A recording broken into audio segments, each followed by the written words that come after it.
வாழ்க வையகம், வாழ்க வையகம், வாழ்க வளமுடன். குரு வாழ்க, குருவே துணை. வாய்ப்பளித்த நல்லுள்ளங்களை வணங்கி வாழ்த்தி இந்த அமர்வை துவங்குகின்றோம். வாழ்க வளமுடன். விடியல் என்ற தலைப்பை ஒட்டி அருட்தந்தை அருளவிருக்கும் சிந்தனையை கேட்க நம் அகம் விழிப்பு நிலை அடைய, விழிப்போடு இருந்து நம் அகமானது அச்செய்தியை உட்கிரகிக்கின்றோம். வாழ்க வளமுடன். விடியல். எதற்கு விடியல்? எவ்வாறு விடியல்? எதை நோக்கி விடியல்? இந்த கேள்விகளோட நம்ம சிந்தனைக்குள்ள செல்லலாங்க. குருவே துணை.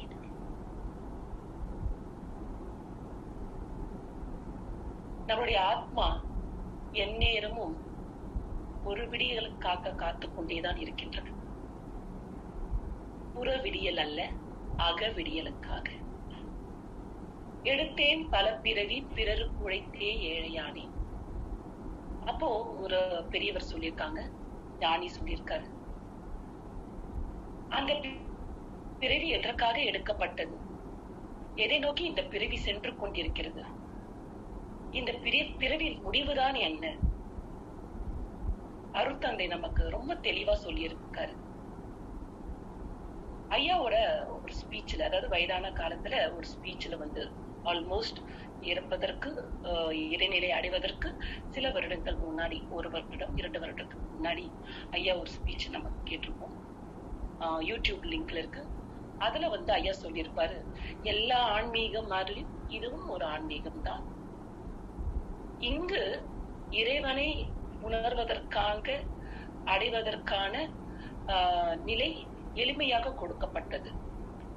மற்ற ஆன்மீகத்துக்கும் நமக்கு என்ன டிஃபரன்ஸ் பாத்தீங்கன்னா, இறைவனை எவ்வாறு எளிமையாக உணர்ந்து கொள்வது, இறைவனை எவ்வாறு எளிமையாக அடைவது. ரொம்ப சிம்பிளா பார்த்தோம்னா, நான் என்னுள்ளே எவ்வாறு இரண்டர கலப்பது. இது ரொம்ப எளிமையா அருட்தந்தை நமக்கு கொடுத்திருக்காருங்க. அப்போ இந்த ஆத்மா எதை நோக்கி பயணம் செய்து கொண்டிருக்கிறது பார்த்தோம்னா, தனக்குள் தன்னில் கரைவதற்காக. இதை தவிர இந்த ஆத்மாக்கு இந்த பிரிவில எதனா வேலை இருக்குன்னா கண்டிப்பா கிடையாது. அதுதான் அந்த பெரியவர் சொல்லியிருக்காங்க, எடுத்தேன் பல பிறவி, பிறருக்கு உழைத்தே ஏழையானேன். நான் எந்த நோக்கத்திற்காக நான் இந்த பிறவி எடுத்தேனோ அந்த நோக்கத்தை மறந்து விட்டு மறதியில் அந்த நோக்கத்தை தவிர்த்துட்டு பிற வேலைகளில் நான் ஈடுபட்டு கொண்டிருக்கின்றேன். அப்போ புண்ணியம் என்ற நிலையில் நான் ஏழை ஆகிவிட்டேன், பாவம் என்ற நிலையில் என்னுடைய நிலை உயர்ந்து விட்டது. ஏழைனா பொருளாதாரத்துல இல்லைங்க இது குறிக்கிறது, நம்மளுடைய அறிவாட்சி தரத்தில் ஏழையானேன், வினையில் ஏழையானேன், புண்ணியத்தில் ஏழையானேன். அப்போ இந்த பிறவி எதற்காக எடுத்திருக்கோம், அதுல விழிப்பு நிலையோட அந்த ஆத்மா செயல்பட்டிருந்தா கண்டிப்பா இந்நேரம் அந்த ஆத்மாவானது விடியல், அதாவது இரண்டர இறைநிலையோடு இறைவனாக கலந்துகிட்டு இருக்கும். பட் அதற்கான முயற்சியில அவ்வாறு கலக்காததாலதான், அவ்வாறு இறைநிலையாக தன்னை மாற்றிக் கொள்ளாததாலதான், தான் கரைந்து விடாததாலதான் அந்த ஆத்மா பல பிறவி எடுத்துக்கிட்டே வருதுங்க. ஒரு பிறவி 2 பிறவில கோடான கோடி பிறவி எடுத்து இன்னைக்கு இந்த உருவெடுத்து இந்த ஆத்மா இங்க அமர்ந்திருக்கு. இந்த பிறவிலையும் இந்த ஆத்மாவோட நோக்கம் என்னங்க? நான் எப்பவாவது நான் விடியலை காண மாட்டேனா? எதுங்க ஆத்மாவோட விடியல்? இறை வேறு நான் வேறு அல்ல, இறையே நானாக இருக்கின்றது என்று உணர்ந்து அவ்வழியே இந்த பருவுடலின் மூலம் வாழ்ந்து மீண்டும் இறைநிலையோட தன்னை கரைத்துக் கொள்வதுதான் இந்த ஆத்மாவின் விடியலே. இதை நோக்கிய பயணம்தான், இந்த விடியலை நோக்கிய பயணம்தான் இந்த ஆத்மாவின் பயணம். இந்த தலைப்பு இங்க 2வது முறை பேசுறாங்க. இதற்கு முன்னாடி இந்த தலைப்பு மலேசியா இதுல இத பத்தி பேசணுங்க. அங்க உமா சங்கரி அம்மா எனக்கு கால் பண்ணி கேட்டாங்க ஒரு 3 நாளைக்கு முன்னாடி, நீங்க 23ஆம் தேதி கிளாஸ் எடுக்க முடியுமா அப்படின்னு கேட்டாங்க. சரிங்கம்மா எடுத்துடலாம். எனக்கு எந்த யோசனையும் இல்லை, எடுக்கலாமான்னு கேட்டாங்க. சரிங்கம்மா எடுத்துடலான்னு அவங்க டைம் சொன்னாங்க. மதியம் ஒரு 2:30 மணிக்கு கிளாஸ், 2:30 3. சரிங்கம்மா செஞ்சிடலாம். அதுக்கப்புறம் தான் மதியம் என் கணவர் சொன்னாரு, 23ஆம் தேதி அப்பாவோட திதி வரும். எங்க அப்பா இறந்து 2 வருடங்கள் ஆகிறது. சோ அவரோட திதி 23ஆம் தேதி நடக்குது. அன்னைக்கு ஐயரை கூப்பிட்டு திதி நம்ம கும்பிடணும். சரிங்க, அதுக்கும் மாண்டியாடிட்டேன். சரிங்க நம்ம கும்பிட்டுலாங்க. ஒரு செகண்ட் இன்னும் யோசிச்சு பார்த்தேன். அன்னைக்கு காலையில ஐயர் வராரு, மதியம் 1 மணிக்கு படைக்கணும். சரி, நாங்க வரைக்கும் தான் வெளியே யாரும் கூப்பிடல. பட் படிச்ச பிறகு கடப்பசங்க மட்டும் வர வச்சு அவங்க சாப்பாடு போட்டுடலாம். சரிங்க செஞ்சிடலாம். ஒரு செகண்ட் யோசிச்சேன், எப்படி செய்ய சாத்தியமா? ஒரு பக்கம் ஐயர் எத்தனை மணிக்கு போவாருன்னு தெரியல. அதுக்கப்புறமா எப்போ படையல் நடக்கும், அதுக்கப்புறம் எப்போ அவங்க சாப்பிட்டு எப்போ நம்ம கிளாஸ் அட்டென்ட் பண்றோம் ஒன்னும் புரியல. ஒரே ஒரு சங்கல்பம், யாரு என்ன கூப்பிட்டாங்களோ அவங்க அதற்கு பதிலா நிக்கட்டும் சொல்லிட்டு அமைதியாயிட்டேன். ஏன்னா கூப்பிட்டது உமாசங்கரி அம்மானாலும் அது கண்டிப்பா குருவோட குரலாக மட்டுமே இருக்கும். அது நான் ரொம்ப உறுதியா நம்புறேன். காரணம் இல்லாம ஒரு அழைப்பு இருக்காது. அன்னைக்கு காலைல எழுந்தோம். ஐயர் என்னுடைய நல்ல நேரம் 7:30 மணிக்கே முடிச்சுட்டு 8:30 மணிக்கு போயிட்டாரு. 1 மணிக்கு படிச்சுட்டோம். 2 மணிக்கு கடப்பசங்க சாப்பிட்டாங்க. கரெக்டா 4 மணிக்கு 3 மணிக்கு கிளாஸ், 2 மணிக்கு சாப்பிட வந்தாங்க. 2:40க்கு எல்லாம் கிளம்பிட்டாங்க. 45 50க்கு கிளம்பிட்டாங்க. 3 மணிக்கு தவம் ஆரம்பிச்சது. ஆட்டோமேட்டிக்கா ப்ரோக்ராம் கூட நான் ஜாயின் பண்ணிட்டேங்க. ஒரு செகண்ட் யோசிச்சு பார்த்தேன், இந்த நாள் ஏன் அவங்க என்ன கூப்பிடணும்? இவங்க வேற நாள் கூப்பிட்டு இருக்கலாம், இல்ல அவங்க இன்னொரு ஆசிரியரை போட்டிருக்கலாம். என்னதான் கூப்பிடணும்னு அவசியம் கிடையாது. இன்னொரு ஆசிரியர் அவருக்கு பார்வையில் அகப்பட்டு, அந்த ஆத்மாவில் அகப்பட்டு அவங்க அந்த கிளாஸுக்கு வந்திருக்கலாம்.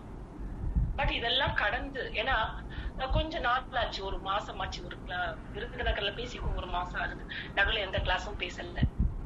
திடீர்னு ஏன் என்னோட ஞாபகம் இருந்தது, எதுவுமே கசடர கத்துக்கணுங்க.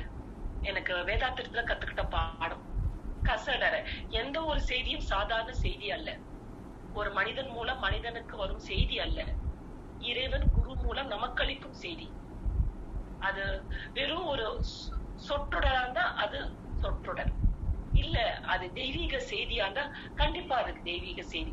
அந்த செய்தி என்னதான் சொல்ல வருது அப்படின்னு கொஞ்சம் ஆழமா அந்த செய்தி, அந்த நாளை ஆழமா பார்க்கும்போது, ஒரு ஆத்மா பிரிந்த ஒரு ஆத்மா 2 வருடங்களுக்குள் அந்த உடலை பிரிந்த ஆத்மா தான் முழுமையாக வாழவில்லை. ஏன்னா நமக்கு தெரியாதுங்க, வாழும் நாட்கள்ல எப்படி வாழ்றோம் தெரியாது. குரு தொடர்பு இருக்கிறதாலதான் உண்மையில நம்மள பாக்கியசாலிகள். குரு தொடர்பு இருக்கிறதாலதான் நம்ம எப்படி வாழ்றோம், எப்படி வாழணும், எப்படி நம்மளை மேம்படுத்திக்கணும்ன்ற ஒரு வகையறை நமக்கு தெரியுது. இல்லைன்னா சொல்லுவாங்க இல்லையா, வர்க்க தொகை தெரியாத ஒரு வாழ்க்கை சொல்லுவாங்க. அப்படி ஒரு வாழ்க்கை தான் நாம வாழ்ந்திருப்போம். சோ அந்த நம்ம ஆத்மா பிரியும் போதுதான் அந்த ஆத்மா சொல்லும், அடடா நான் வந்த வேலையை விட்டுட்டேன். எப்போங்க? கடைசி நிமிடம். எங்க அம்மா சொன்னாங்க, ஒரு 5 வருடங்கள் 10 வருடங்கள் எங்க அம்மா தவறினாங்க. என்னுடைய முதல் குரு, அந்த ஆத்மா தான் என்னோட முதல் குரு. அந்த குரு சொன்ன முதல் செய்தி என்ன, கடைசி செய்தி என்ன தெரியுங்களா? உடலை விட்டு பிரியறதுக்கு முன்னால் நான் என் வாழ்க்கைய வாழவே இல்லை. அப்பா வேணுமாமா? வேண்டாம். அம்மா எனக்காக வேண்டாம். யாருக்காக வேணுமா? எனக்காக என் வாழ்க்கையை நான் வாழ வேண்டும். இதுதான் ஆத்மாவின் மொழி. அந்த உருவத்தின் மொழி அல்ல, அந்த உருவம் வாழ்ந்த வாழ்க்கையின் மொழி அல்ல, ஆத்மாவின் மொழி. நான் என் வாழ்க்கையை வாழ வேண்டும். எதற்காக இறைவன் என்னை இந்த பிறவியில் உருவாக்கி என்னை வாழ வைத்தானோ அந்த நோக்கத்தை மறந்து விட்டு நான் வாழ்ந்தேன். அதுதான் அதுக்கு அர்த்தம். வேதாத்ரி வந்த பிறகுதான் அதோடைய சாட்சி பாவனையா இருந்து அதை பார்க்க முடிஞ்சது. அதுதான் காரணம், வேற எந்த காரணம் கிடையாது. நாம நம்ம மனசுக்கு ஆயிட்டு காரணம் சொல்லலாம். அம்மா இன்னும் பெட்டரா வெளியே போயிருக்கலாம், அம்மா இன்னும் பெட்டரா நம்ம சந்தோஷமா வச்சிருக்கலாம், இல்ல அம்மா இன்னும் பெட்டரா சினிமாக்கெல்லாம் போயிருக்கலாம், ஒரு இன்பத்தை அனுபவிச்சிருக்கலாம் நம்ம நினைக்கலாம். ஆனா அந்த ஆத்மாவோட மொழி என்னவா இருந்திருக்கு, அந்த மொழியோட அர்த்தமா என்னவா இருந்திருக்குங்க? நான் என் வாழ்க்கை எந்த நோக்கத்திற்காக வந்தேனோ அதை நான் வாழவில்லை, இப்ப நான் போக போறேன், எனக்கு இன்னும் கொஞ்ச நாள் கொடுத்தா நல்லா இருக்கும். இறைவன் கொடுப்பானா? கண்டிப்பா கிடையாது. இந்த சுவாமிஜி சொல்றார், நினைப்பதிவாம் சுமையை விடுத்து தூய்மை பெறவே நினைவாய் உடல் எடுத்து நிலம் மீது விழுந்த பின்னே என்னை மறந்தேன், என் வினை மறந்தேன் இறைவா, உன்னை மறந்தேன், ஆனால் உள்ளிருந்து என்னை மீட்டு. இறைவா, நான் எல்லாத்தையும் மறந்துட்டு என்னுடைய பதிவின் வழி வாழ்ந்துட்டு இருக்கேன், நான் என் நாயனுக்கு பிறந்தனும் நான் மறந்துட்டேன், நீதான்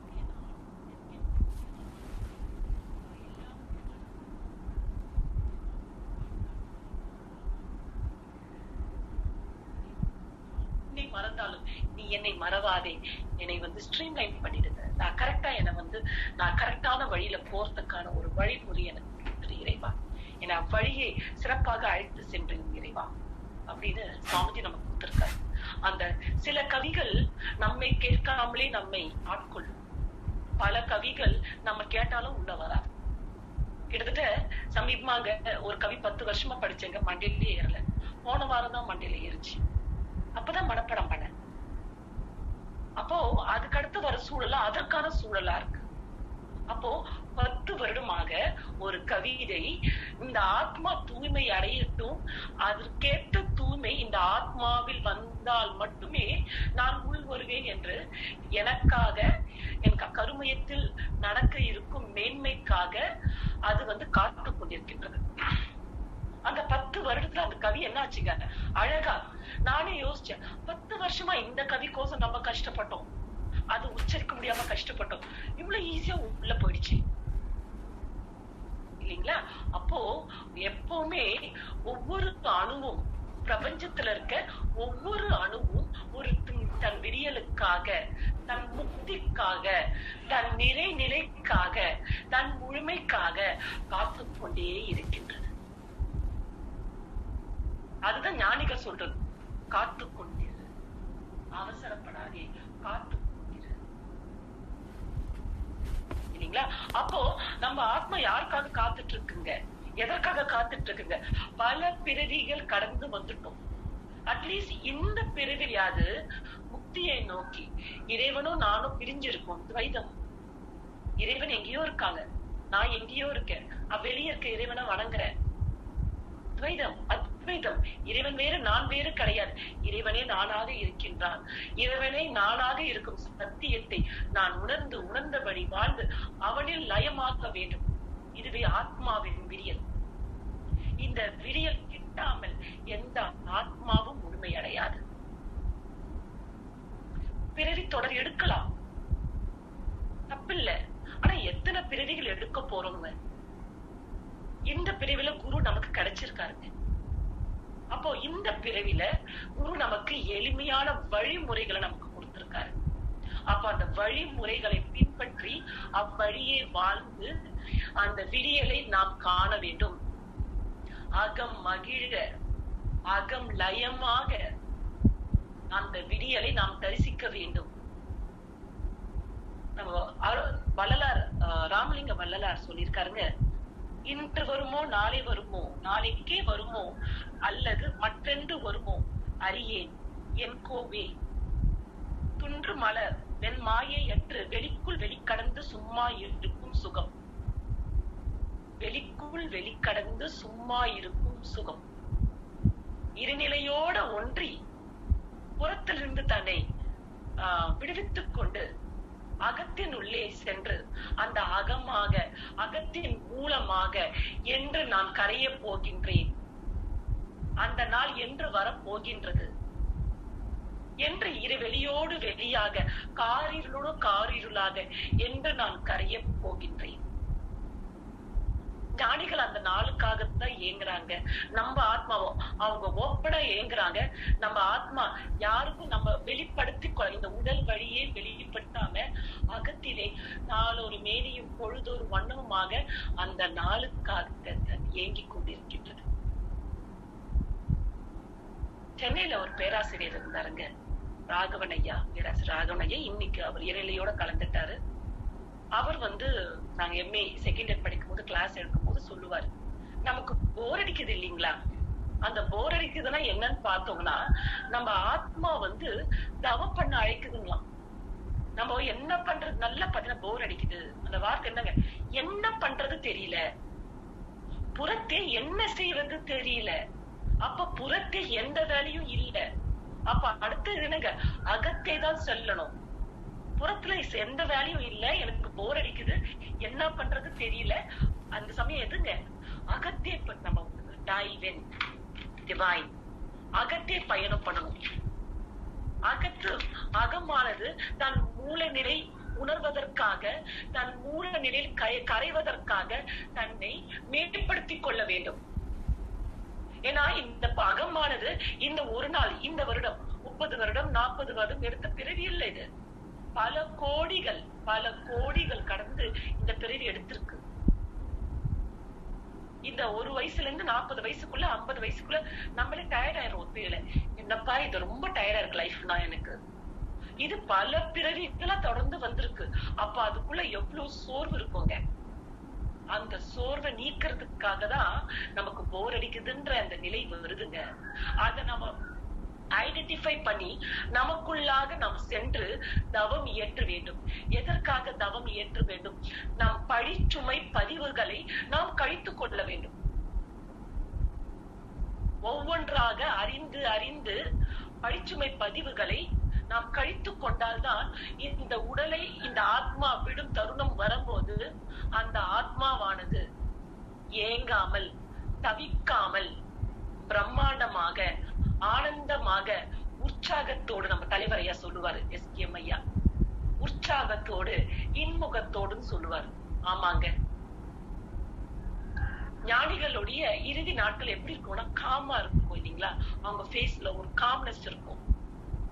பிகாஸ் அந்த வாழ்க்கையை அவங்க வாழ்ந்துட்டாங்க. எதை நோக்கி அந்த பிறவி எடுத்தாங்களோ அந்த பிறவி முழுமை அடைந்து விட்டது. அப்போ அவங்க கிளம்ப தயாரா இருக்காங்க. அவ்வாறாக இருக்க வேண்டும் நம்மளுடைய இறுதி நாள். கிளம்பும் போதே தவிச்சுக்கிட்டு, எங்க ஊர்ல சொல்லுவாங்க, அவங்களுக்கு கொஞ்சம் உடல்ல இருந்து பிரிய மாட்டேங்குது, அந்த ஆத்மா கொஞ்சம் மண்ணை அழைச்சு ஊத்துங்க, வீட்டோட மண்ணை அழைச்சு ஊத்துங்க, பொண்ணை அழைச்சு ஊத்துங்க, அவங்களுக்கு அந்த காசை இழைச்சு ஊத்துங்க, அப்படியாவது அந்த ஆத்மா பிரிதான் பார்க்கலாம். ஏன்னா அந்த ஆத்மால தான் வந்த நோக்கத்தை மறந்ததால் நான் தான் காணும் காட்சியை உண்மை என்று அறிந்து கொண்டு அந்த ஆத்மா என்ன பண்ணுதுங்க, இந்த ஐம்புலன் வழியாக பெற்ற இன்பத்தையே உண்மை என்று அறிந்து கொண்டு அந்த உடலை விடுவதற்கு தயாராக இல்லை. இந்த உடலின் மூலம் நான் பெற்ற அனுபவம் தான் உண்மை. அந்த உண்மையை நான் விளங்கி, அந்த உண்மையை ஒட்டி இருக்கேன் நான். அப்போ இத பிரிவதற்காக விளங்குது, நான் இன்னும் என் வாழ்க்கைய வாழலன்னு விளங்குது. இருந்தாலும் இந்த பற்றை விட்டு வெளியேற எனக்கு விருப்பம் இல்லை என்னும் போது அந்த ஆத்மா டக்குன்னு வெளியே வர மாட்டேங்குது உடலை விட்டு. அப்போ வலுக்கட்டாயமா ஏதாச்சும் இழைச்சு ஊத்தி அந்த ஆத்மா உடலை பிரிவதற்காக சூழ்நிலை உருவாக்குறோம்னு பெரியவங்க செய்யறதுங்க. அப்ப நம்ம ஆத்மா எப்படி இருக்கணுங்க, லேசாக. இது ஏன் சொல்ல வந்தோம்னா, எதனால அந்த திதி அன்னைக்கு எனக்கு கிடைச்சது இந்த வாய்ப்பு அப்படின்னு ஒரு கண்ணோட்டத்துல பார்க்கும்போது, அவங்க என்ன மூதாதையர் அப்பா என்ன மாதிரி இருந்திருப்பாருங்க. கண்டிப்பா எனக்கு குரு அவங்க வழியாதான், அப்பா அம்மா வழியாதான் எனக்கு குரு கிடைச்சாங்க. அவங்க தீட்சை வாங்கினாரு அப்பா. பட் அப்பால பயிற்சிக்குள்ள முழுமையா வர முடியல. என்னென்ன ஆழியார்ல போய் அவங்க கற்றார்களோ அதை அவங்களால பிராக்டிஸ் பண்ண முடியல. அப்போ உடல் பிரிந்த ஆத்மா மட்டுமே ரியலைஸ் பண்ணும் இல்லைங்களா, தன் நோக்கத்தை மறந்து நம்ம வாழ்ந்ததால இப்போ நம்மால உடல் விட்டு வெளியே வந்துட்டோம். இதுக்கு மேல எங்க இருக்குங்க ஆத்மா? அவருடைய ஒரே மகள் என்கிட்ட தான் அது பகிர முடியும் பதிவுகளை இல்லைங்களா. அவ்வாறு ஒரு பகிர்வு ஏற்படும் போது அந்த ஆத்மா நம்மளை விட அந்த ஆத்மா ரொம்ப தெளிவா இருக்கும். பாருங்க, கரெக்டா ஒரு திதி நாள் அன்னைக்கு கிளாஸ் கிடைக்கும். அப்போ இந்த நாள்ல இதற்கான வாய்ப்பு, மகளே உனக்கு நான் தருகின்றேன், உன் குரு அருளால் இறுக்கமாக பற்றிக்கொள் குருவை, பற்றற்றான் பற்றினை. மகளே அதை பற்றிக்கொள், என்றும் எக்காலத்திலும் அதை விட்டு விடாதே. உனக்கு உன் ஆத்மாவுக்கு இந்த உன் தந்தையின் ஆத்மா அளிக்கும் சொத்து. இப்படித்தாங்க நான் ரியலைஸ் பண்ணேன். என் புற சொத்து இல்ல, எங்க அப்பா எனக்கு கொடுத்த சொத்து புற சொத்து கிடையாது. என் ஆத்மாவுக்கு என் தந்தை கொடுத்த சொத்து விடியல். விடியலுக்காக தான் நான் வாழ்ந்தேன். ஆனா அந்த வினைப்பதிவாம் சுமையை விடுத்து தூய்மை பெற நினைவை நான் மறந்து விட்டு வாழ்ந்தேன். இன்று அதை உன்னிடம் கொடுக்கின்றேன். எனக்காகவும் சேர்ந்து அந்த விடிலை நோக்கி நீ பயணித்து விடு. ஏன்னா நம்ம மூதாதையோட ஆத்மா நம்ம கிட்ட இணைஞ்சிருக்குங்க. வெளியே நம்ம அப்பா அம்மா வெளியெல்லாம் போக முடியாது. நம்ம கிட்ட கொஞ்சமாவது, அதாவது அது பகிர்வுன்னு சொல்லுவாரு, கொஞ்சம் நம்ம சிஸ்டர் கிட்ட இல்ல நம்ம சொந்தக்காரங்க கிட்ட கொஞ்சம் வான்காந்தத்துல ஷேர் ஆயிருக்கலாம். ஆனா நம்ம கிட்ட கண்டிப்பா மேக்சிமம் ஷேர் ஆயிருக்கும். அப்போ நம்ம கிட்ட நிறைஞ்ச அந்த ஆத்மாக்கு நம்ம செய்யக்கூடிய நன்றி கடன் என்னங்க? அமாவாசைக்கு தர்ப்பணம் கொடுக்கறதுங்களா? காக்காக்கு சோறு வைக்கிறதுங்களா? இல்லீங்க, அதுவல்ல. அது வெறும் புற செயல். பறவைகளை நாம் விட்டுவிடக் கூடாது, அவர்களுக்கு உணவு அளிக்க வேண்டும், இட்டுண்டு மகிழ வேண்டும், அதுக்கெல்லாம் தான். ஆனா நம்ம மூதாதையர்கள் நம்ம வழியேதான் இருக்காங்க, நம் கருமயத்துல இருக்காங்க. அவங்க ஆத்மா நம்ம வழி நடத்திட்டு இருக்கு. அப்ப அவர்களுக்காக நான் செய்யவிருக்கும் பெரிய கடமை என்னன்னு தெரியுங்களா? விடியலை நோக்கிய அவர்கள் பயணம் முடிந்து விட்டது. அந்த பயணம் என்னில் தொடங்கி நம்மில் தொடங்கி உள்ளது. அந்த பயணத்தை முடிப்பதுதான் விடியலை இப்பிறவிலே பார்க்க வேண்டும் என்ற வைராக்கியம் தான் நமக்காக அவர்கள் கொடுத்த சொத்து, மாபெரும் சொத்து. வைராக்கியம். வைராக்கியத்துல 3 வைராக்கியம் இருக்குங்க. பிரசவ வைராக்கியம், மரண வைராக்கியம், பர வைராக்கியம். பிரசவ வைராக்கியம், பெண்கள் இங்க இருந்து தெரிஞ்சிருக்கும், அடுத்த குழந்தையே வேணாம், இருக்கிற வழியே போதும் அப்படின்னு நான் பிரசவ ரூம்ல இருப்போம். குழந்தை பிறந்த பிறகு ஒரு வருஷம் ஆன பிறகு இன்னொரு குழந்தை நம்ம பெத்துக்கலாமா, இது கூட இன்னொன்னு துணையா இருக்கும். அப்போ அந்த பிரசவ அறையில அவ்வளவு வழியில கதறணுமே, அந்த வைராக்கியம் எங்க போச்சுங்க? அது காத்தோட போச்சுங்க, பிரசவ அறையோட போச்சுங்க. அதே மாதிரிதாங்க நம்ம குணம். ஒரு தவறு நடக்கும் போது நம்ம உடனே அடுத்த முறை இது செய்ய மாட்டேன், நான் கரெக்டா உறுதியா இருப்பேன், அருகுணங்களை சீரமைச்சுப்பேன். மறுபடியும் நம்ம லைஃப்குள்ள வரும்போது சில மாற்றங்களால மறுபடியும் அதுல இருந்து வெளியே வந்துருவாங்க. மறந்து போயிடும், நம்ம அதை எடுத்த சங்கல்பம் மறந்து போயிடும். எண்ணத்தில் உறுதியோடு இருப்பேன், அறிவின் தெளிவோடு இருப்பேன். முடிஞ்சு போச்சு. வெளியே 4 பேர் நல்ல ஒரு பிரச்சனையை கலப்புனாங்க. அந்த பிரச்சனையில எண்ணம், அறிவின் தெளிவு எல்லாமே கரைஞ்சு போச்சு. பிரசவ வைராக்கியம். மரண வைராக்கியம்.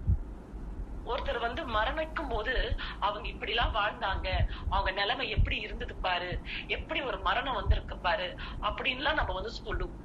அவங்க நல்லா வாழ்ந்தாங்க, சிறப்பான ஒரு மரணம். அவங்க சரியா வாழல, மரணம் ரொம்ப இறுக்கமான மரணமா வந்தது அப்படிலாம் பேசுவோம். பட் அவங்கள போய் எரிச்ச பிறகு அதை நம்ம மறந்துடுவோம். அடுத்தது நாளைக்கு படைக்கிறாங்க, அந்த சாப்பாடு ஆர்டர் பண்ணணும், சாப்பிடணும், காரியம் இப்படிதான் போயிடுமே தவிர அந்த செயல்களை மறந்துடுவோம். ஒவ்வொரு முறையும் நாம கொடுக்கிற காரியம், நம்ம அவங்களுக்கு படைக்கிறது, இது எல்லாம் எதை குறிக்குதுங்க? அந்த ஆத்மா சாப்பிடுங்களா? கண்டிப்பா கிடையாது. இத வீட்டுல சொன்னா திட்டுவாங்க. அதனால இந்த முறை படையெல்லாம் சிறப்பா போட்டோம். ஆனா ஒரு ஆத்மாவுடைய நினைவு நாள் எதை குறிக்கிறது? தர்ப்பணம் எதை குறிக்கிறது? அந்த ஆத்மா எவ்வாறு வாழ்ந்ததோ, எவ்வாறு வாழ மறந்ததோ அதை நினைவூட்டி அவ்வழியே வாழ வேண்டும். எதை வாழ, எவ்வழியே வாழக்கூடாதோ அவ்வழியே வாழ்ந்திருந்தால் அதை மீண்டும் புதுப்பிக்காமல் வாழ வேண்டும். அப்போ எந்த வழியில வாழணும், எதை மறந்துச்சு அதை நினைவூட்டி அந்த வழியே வாழணும். இதுதான் நமக்கு அவர்களை வருடம் நினைவூட்டக்கூடிய செயல். ஆனா அது செய்யறோமா? கண்டிப்பா கிடையாது. அந்த தர்ப்பணம் அளிப்பதிலையும் அவங்களுக்கு படையல் இடுவதிலையும் தான் நம்ம போக்கஸ் பண்றோம்.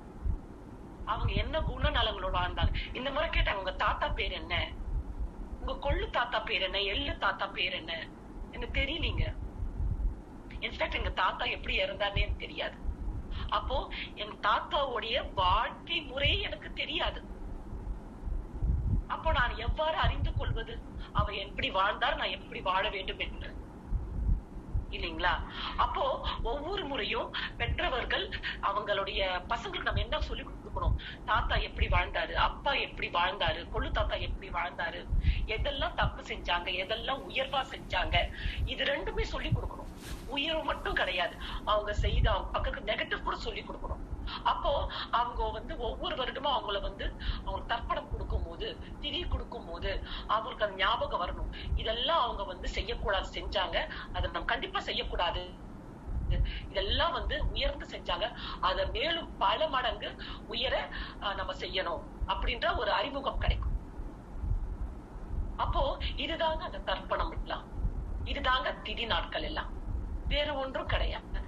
ஆனா அதை மறந்துட்டு நாம என்ன பண்றோங்க, வெறும் அன்னைக்கு புறப்பூசையில நம்ம ஈடுபடுறதால சொல்லுவாங்க பந்த கால விட்டுட்டு இருக்கும் அப்படின்னுவாங்க. எனக்கு ஞாபகம் வரல டக்குனு. சக்கைய வச்சுக்கிட்டு ஜூஸ கீழே ஊத்திடுறோம் அப்படின்னு சொல்லுவாங்க எங்க மன்றத்துல. ஆரஞ்சு பிடிஞ்சு சக்கையை எடுத்து வச்சுட்டு ஜூஸ கீழே ஊத்திடுறோம். அப்படித்தானங்களை செய்யறோம். அப்போ அந்த ஆத்மா தான் அடைய வேண்டிய விடியலை மறந்து விட்டு வாழ்ந்து அதை அடையாமலே தவற்றி விட்டது, வெளியேறி விட்டது, உடலை விட்டு. இப்ப அது யார் கையில இருக்குங்க? அவருடைய சந்தேகம் நம்ம கையில இருக்கு. அப்போ நாம என்ன பண்ணணுங்க? பொறுப்புணர்ந்து, பொறுப்புணர்ந்து, இதுதாங்க கடமை அறம், இதுதான் பொறுப்புணர்ந்து செயல்படணும். என்ன பொறுப்புங்க? நம்ம சொத்து, வெளியில சொத்து சேர்த்து வச்சிருக்காங்க இல்லீங்களா, அதை யாருன்னா கொடுத்துருவோமா? கண்டிப்பா கொடுக்க மாட்டேன். எங்க தாத்தா சொத்து. இப்போ என்னுடைய மூதாதையர்களும் என்னோட தந்தையும் எனக்காக ஒரு பொறுப்பு கொடுத்திருக்காங்க. இந்த முடிஞ்ச வரை நாங்க தான் மறதியில இருந்துட்டோம், எங்களுக்கு தெரியல. நாங்கெல்லாம் அந்த அறியாமையால உங்களுக்கு எல்லாம் ஒரு குருவை கொடுத்திருக்கோம். சிக்கன பற்றிக்கொள், விட்டு விடாதே, உனக்கான விடியல் உன் அருகில் வைத்து விட்டு செல்கின்றோம், அந்த விடியலை நீ அடைந்து விட்டு. அப்போ நான் அடையும் போது, நாம அடையும் போது நம்ம கூட யார் அடையறாங்க அந்த விடியலை? நம்மளுடைய மூதாதையர்கள் எல்லாரும் சேர்ந்துதான், ஒன்று திரண்டுதான் அந்த முக்தி அடையறாங்க அந்த இடத்துல. இதுதாங்க நம்மளுடைய வாழ்வின் நோக்கம், முக்தி அடைவது. இறைநிலையோடு இறைவன் வேறு நான் வேறு என்று பாராமல் இறைவனை நானாகும் சத்தியத்தை உணர்ந்து அதோட கலப்பது. இறைவன் நானாக இருக்கின்றானா, நான் எவ்வாறு அறிந்து கொள்வது? மூதாதையர்கள் வழிகாட்டினாங்கன்னு சொல்லிட்டோம். இப்போ எனக்குள் இறைவன் அகமாக இருக்கும் சத்தியத்தை நான் எவ்வாறு அறிந்து கொள்வது? சுவாமிஜி ஒரு அழகான கவி கொடுத்திருக்காருங்க. உன் செயலை, இன்ப துன்ப உணர்வுகளை எல்லாம் உள்ளிருந்து வாங்கி கருமையத்துள் வைத்து உன் மனது உள் திரும்ப ஒவ்வொன்றாய் காட்டி உன்னை வழி நடத்துவது உண்மை தெய்வம் அன்றோ? இன்னும் ஒரு 2 லைனுக்கு அப்புறமா சொல்றாரு மீண்டும், உன்னுள்ளே தெய்வம் அறிவாக உள்ள உண்மை உணர்ந்திட்டால் உலக மக்கள் அனைவரும் உடன் பிறந்தோர் ஆவர். உன் செயலை, இன்ப துன்ப உணர்வுகளை உள்ளிருந்து வாங்கி எது செஞ்சாலும் இது சொல்லுவாங்க இல்லைங்களா, சித்திரகுப்தம். சித்திரம் என்றால் ரகசியம், சித்திரம் என்றால் வரைபடம், குப்தம் என்றால் ரகசியம். ரகசியமான வரைபடம். நான் எதை செய்தாலும் அதை எனக்குள் ஈர்த்து கருமையத்துள் வைத்து ஏற்ற நாள் வரும்போது அதை ஒவ்வொன்றால் விரித்து காட்டுவது யாருங்க? யாருங்க அதை செய்வாங்க?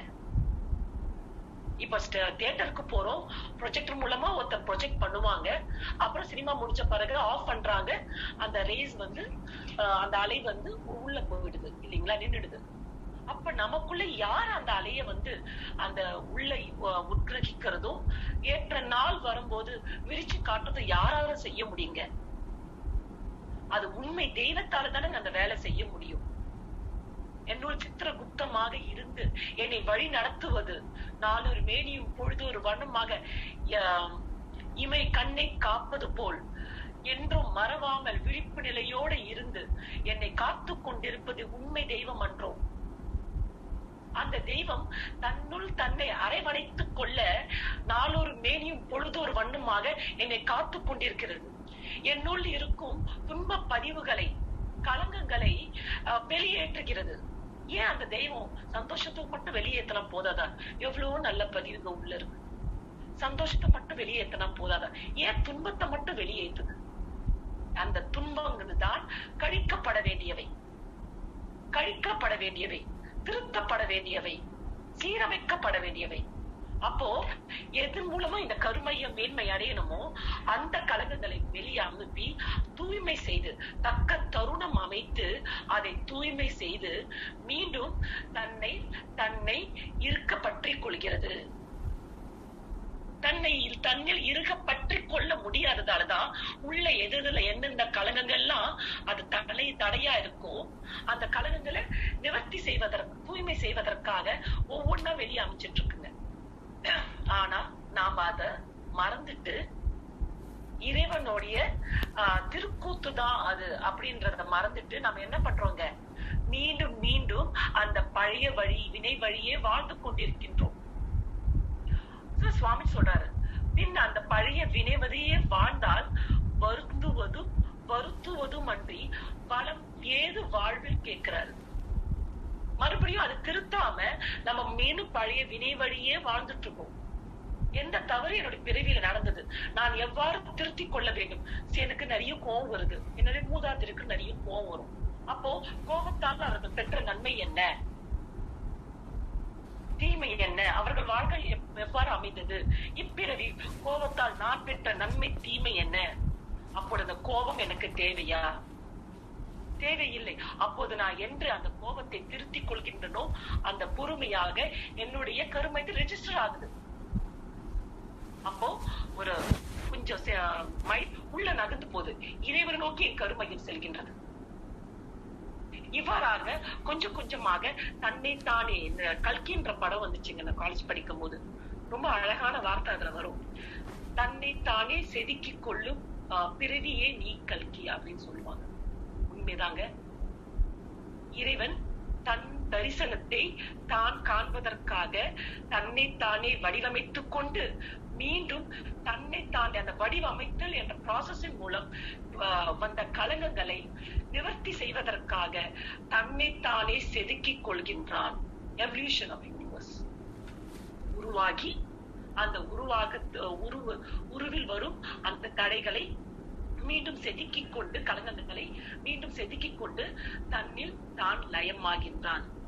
தன் விடியலை தானே காண்கின்றான். இதுதாங்க பிறவியின் நோக்கம். நமக்குள்ள இருக்கிற தவிப்பு எவ்வளவு வாங்கினாலும் நமக்குள்ள ஒரு பீஸ் ஆஃப் மைண்ட் கிடையாது. குழந்தை பிறந்தா அந்த குழந்தை எப்போ முட்டி போடும், எப்போ நிற்கும், எப்போ நடக்கும், எப்போ பருவம் எய்தும், எப்போ திருமணம் நல்ல ஜாப் கிடைக்கும், எப்போ திருமணம் ஆகும், எப்போ குழந்தை பிறக்கும், இப்படியேதான் நம்ம போயிட்டு இருக்கோம். எங்குமே நம்ம மனசு நிறைவு இல்லை. அந்த நிறைவின்மைக்கு காரணம் இதுவல்ல நம் பிறவியின் நோக்கம். இதுவல்ல. எவ்வளவுதான் என்னுடைய குழந்தை, என்னுடைய கணவர், என்னுடைய மனைவி, என்னுடைய சொத்து, என் குடும்பம், எவ்வளவுதான் கிட்ட வச்சு வச்சு வச்சு பார்த்தாலும் இது வல்ல நம் பிறவியின் நோக்கம். இது வல்ல. தன்னில் தன் விடியலை, தன்னில் உள்ள தன் புற விடியலை கிடையாதுங்க. ஆத்மா உறங்குவது கிடையாது. உடல் மட்டுமே உறங்குகின்றது. உறக்கத்திலும் அந்த ஆத்மாவானது தன் கலங்கங்களை அது வெளிப்படுத்திக் கொண்டே இருக்கின்றது. ஞானிகளுக்கு கனவு அவ்வளவு வராதுங்க, வராது, அவ்வளவாதான் கிடையாது. ஏன்னா விழிப்பு நிலையோட தான் அவங்க உறக்குங்க. கனவே கிடையாது. ஏன்னா அந்த ஆத்மா தூய்மையா இருக்கு, பளிங்கு மாதிரி இருக்கு. எண்ணமும் சமாதானத்துல இருக்கும், கனவும் வராது. ஆனா நாமங்க தூங்குனாங்க, காலை எடுத்து போட்டு அடிச்சு போட்ட மாதிரி இருக்கு. ஏன்னா அவ்வளவு கனவுகள். அந்த கனவுகளை எதை குறிக்கிறதுங்க? ஆத்மாவோட தன்மையை குறிக்கின்றது, ஆத்மாவோட நிலையை குறிக்கிறது. ஆத்மா அன்னமய கோஷத்தில் இருக்கின்றதா, பிராணமய கோஷத்தில் இருக்கிறதா, மனோன்மய கோஷத்தில் இருக்கிறதா, விஞ்ஞானமய கோஷத்தில் இருக்கின்றதா, அல்லது ஆனந்தமய கோஷத்தில் இருக்கின்றதா? நம்ம கனவே அதை பிரதிபலிக்குங்க.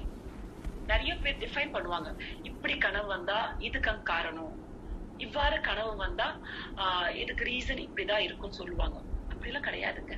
No one can define. Dream. நம்ம கனவுகளே நம்ம ஆத்மாவோட பிரதிபலிப்புங்க.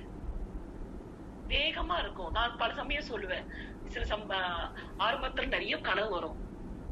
என்னுடைய மண்டத்துக்கு வந்து கூட அது மாதிரி நிறைய கனவு வந்துச்சு. அப்போ என்னுடைய தோழி எல்லாம் சொல்லுவாங்க, நான் என கண்ணு மூடி தூங்கும் போது மகரிஷி வந்தாரா, அவர் பக்கத்துல நான் நின்னுந்தேன்னா என் கூடவே நீயும் நின்னுந்தியா ஜெயா, மகரிஷி புக்கு எழுதும் போது நம்மள அப்படியே பார்த்தாரா. எனக்கு ரொம்ப ஆச்சரியமா இருக்கும்.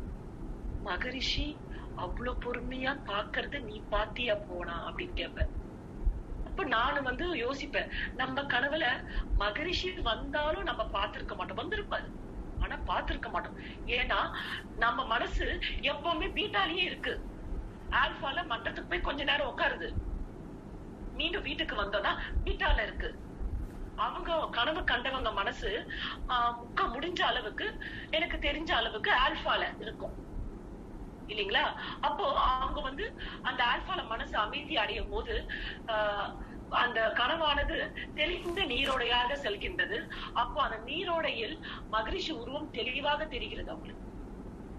ஆனா நான் அப்ப தூங்கும் போது அது நிறைய பீட்டால இருந்து பழகிட்டால தூக்கத்துல அது குடுகுடுன்னு ஓடுது.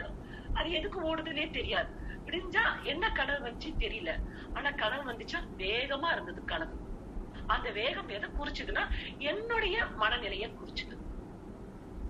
அப்போ நம்ம தூக்கத்துல காணும் கனவு என்பது நம்ம ஆத்மாவின் பதிவுகள் வெளிப்பாடு.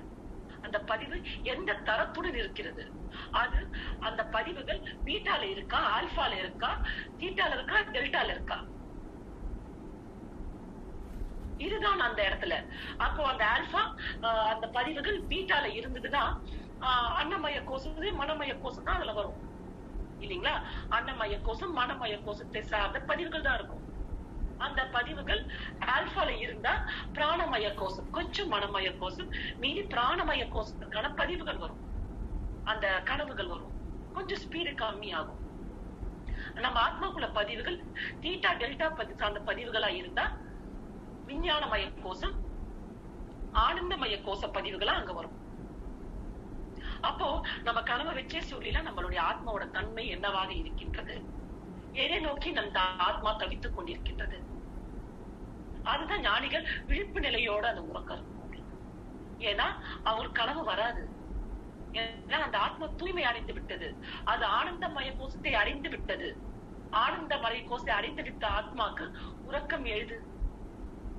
அப்போ அது விழிப்பு நிலையோடு அந்த உடலோட சோர்வுக்கு அந்த உறக்கம் இருக்கே தவிர அந்த ஆத்மா ஆனது பூரண விழிப்பு நிலையோடு தரிசித்துக் கொண்டிருக்கின்றது தன் இயக்கத்தை. இந்நிலை நமக்கு எப்போ வரப்போகுதுங்க? அது இதுதாங்க விடியல்.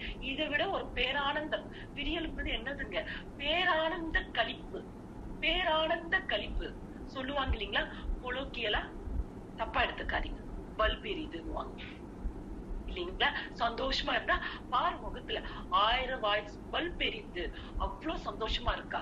ஒரு புறத்துல எனக்காக ஒரு நிகழ்ச்சி நடக்குது, அது என்னுடைய புற இன்பத்தை அது வந்து அது தீர்க்குது, கொடுக்குதுன்னா நமக்கு அவ்வளவு சந்தோஷமா இருக்குன்னா இந்த ஆத்மா எந்த நோக்கத்தை நோக்கி அது வந்து பிறந்ததோ அந்த நோக்கத்தை நோக்கி சீராக பயணம் செய்து கொண்டிருக்கிறது. அந்த நோக்கத்தை அடையக்கூடிய காலம் கிட்ட வந்து விட்டதுன்னு சொல்லும் போது அதை விட ஒரு விடியல் என்னவா இருக்குங்க? அதுதான் விடியல், அதுதான் விடியல். பல்பு ஆஃப் ஆயிடும் இல்லைங்களா.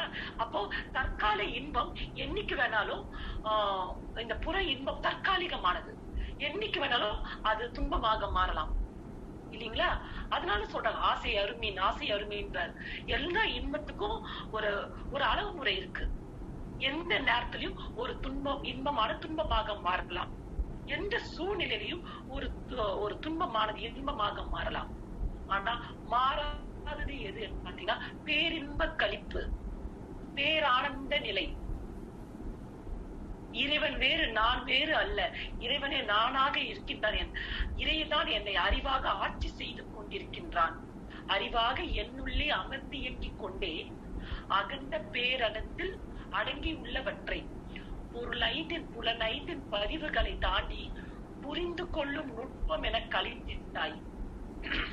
நெறிப்பிழந்த மனித நாட்டும் செயலை அது விளைவை நீயேதான் கருமையத்தில் ஈர்த்து உண்மையாக்கி எட்ட நாள் விரித்து விளைவாய் காட்டும் இன்ப துன்பமாய் உணர்த்தும் உனது நீதி கண்டேன், உனது நீதி கண்டேன். விடியலில் தான் கண்ட விடியலில் மகரிஷி உரைத்த கவி. உனது நீதி கண்டேன், அந்த விடியலை கண்டு விட்டேன். அந்த விடியலில் உன்னுடைய செயல்கள் யாவும் கசடர புலப்படுகின்றன, கலங்கமில்லாமல் புலப்படுகின்றன. தடையில்லாமல் உன் நீதியை, உனது பேராட்டத்தை, உனது களி ஆட்டத்தை கண்டு ரசிக்கின்றேன் இறைவா. இதைவிட இந்த பிறவியில் என்ன வேண்டும்? அந்த விடியல் கொடுக்கும் வெளிச்சம், அந்த வெளிச்சத்தில் இறை தரிசனம். இதை விட என்ன வேணுங்க? இன்னும் வேற என்ன வேண்டும் இப்பேறு பெற்ற பின்னர்? அதுக்காக இதை கண்டு ரசித்து அந்நிலையில் உருகி வாழ்வதுதானுங்க இந்த வாழ்க்கை. எவ்வளவு அழகா கொடுத்திருக்காரு பாருங்க சுவாமிஜி. அதனாலதான் சொல்றாங்க, அச்சமில்லை அச்சமில்லை அருஞ்சுடர் நாம், அஞ்சுவதே துணிந்துரைப்போம் அறிவேதான் தெய்வம். இந்த சிற்றின்பங்கள் மூலமா கிடைக்கும் துன்பத்தை கண்டு பயந்து விடாதே. உனக்கான ஒரு விடியலை இறைவன் வைத்திருக்கின்றான். விடியலாகவே அந்த இறைவன் இருக்கின்றான். அதை தரிசிப்பதற்காக, அந்த விடியலாக நிற்பதற்காக நம்மை தயார்படுத்திக் கொள்வதுதாங்க மனவள கலை பயிற்சியின் நோக்கம். இதுதாங்க சுவாமிஜி நம்மளுடைய டிராவல் ஈஸி. எவ்வளவு அழகா சுவாமிஜி நம்ம சிலபஸ் போட்டு கொடுத்திருக்காங்க பாருங்களேன். அதை எவ்வளவு அழகா அதை கடந்து வந்துடலாம் அப்படின்ட்டு அது ஒரு வழிகாட்டி நம்மள இந்த பிறவி அழகா கடப்பதற்கான, இந்த பிறவி என்னும் ரொம்ப அழகான வாழ்க்கைய நம்ம கடப்பதற்கான ஒரு வழிமுறை கொடுத்திருக்காங்க. அதற்கு ஒரு எளிமையான முறை என்ன தெரியுங்களா? ரொம்ப ஈஸிங்க. தட்டுங்கள் தனக்குள்ளே என்பார் தனக்குள் பேராற்றல் கண்டு. ஜீசஸ் சொல்லுவார் இல்லைங்களா? ஸ்கூல் படிக்கும்போது தட்டுங்கள் திறக்கப்படும். அப்போ நான் விஷுவலைஸ் பண்ணுவேன். பெரிய டோர், ஒரு கொகை, அது மேல ஒரு பெரிய டோர் மூடிருக்கு. அதை போய் தட்டுனா ஜீசஸ் உள்ள இருந்து வருவாரு. அப்படிதான் விஷுவலைஸ் பண்ணுவேன். ஏன்னா உயிர் தெழுந்தார் அப்படி சொல்லுவாங்க இல்லைங்களா? ஆனா அது படிக்கதாங்க தெரிஞ்சது. எல்லா பைபிள்ல, குரான்ல, பகவத்கீதையில உள்ள அர்த்தத்தோட கொடுத்திருக்காங்க வார்த்தைய. எதுவுமே பொய் இல்ல, உண்மைதான். ஆனா உள்ளது உள்ளபடி பார்க்கணும், கண் கொண்டு பார்க்க, கண் கொண்டு பார்க்கணும். அப்போ நமக்குள்ள இருக்கிற அந்த தெய்வீக தன்மையை தட்டணும் பயிற்சிகள் மூலமா. தட்டுங்கள் தலைக்குள்ளே பேராற்றல் கண்டோர், தக்க வழி அருட்குருவின் ஃபார்முலா குறிச்சுக்குங்க. தக்க வழி அருட்குருவின் தாழ் பணிந்து தவம் பயின்று தானே அறிதல். முதல்ல surrender yourself to God, to குரு. நான் ஏற்கனவே இந்த பேசும்போது சொல்லியிருப்பேங்க, ஒரு கங்காரு குட்டி வெளியில சுத்திட்டு இருக்கிறத விட வீடியோ பாருங்களேன் யூடியூப்ல. அது வெளியே சுத்திட்டு இருக்கோங்க, எங்கேயாச்சும் ஒரு டிஸ்டர்பன்ஸ் வருதுன்னு சொல்லும் போது உடனே அந்த குட்டி என்ன பண்ணுங்க, அது கங்காரு அந்த பவுச் இருக்கு பாத்தீங்க, அது உடம்புக்குள்ள அந்த தாயோட பவுச்சுக்குள்ள போயிட்டு உள்ள போய் உட்காந்துருக்கலாம். ஒருத்தர் அந்த அதுவும் எடுத்தாங்க. அந்த பவுச்ச அந்த பெட் கங்காரு அந்த பவுச்ச பிரிச்சு பாக்குறாங்க. அந்த பவுச்சுக்குள்ள போயிட்டு எங்கேயோ ஒரு ஓரத்துல ஒட்டிக்குதுங்க அந்த கங்காரு குட்டி. அதுக்கப்புறமா அந்த பயத்தோட உள்ள போய் இறங்கிச்சு. கொஞ்ச நேரம் அந்த பவுச் வழியா கங்காருவோட பவுச் வழியா அந்த குட்டி எடுத்து தைரியமா அந்த உலகத்தை பாக்குதுங்க. நான் இந்த உலகத்தை நான் எங்க தாய் வழியாக பார்க்கின்றேன். நாம் நமக்காக விதிக்கப்பட்ட விடியலை காண வேண்டுமெனில் குருவை முதல்ல குரு கிட்ட சரண்டர் ஆகணுங்க. பரிபூரணமாக கேள்விகள் இன்றி குரு கிட்ட முழுமையா சரண்டர் ஆகணுங்க. குரு வழியே நின்று நம்ம இந்த உலகத்தை பார்க்கணுங்க.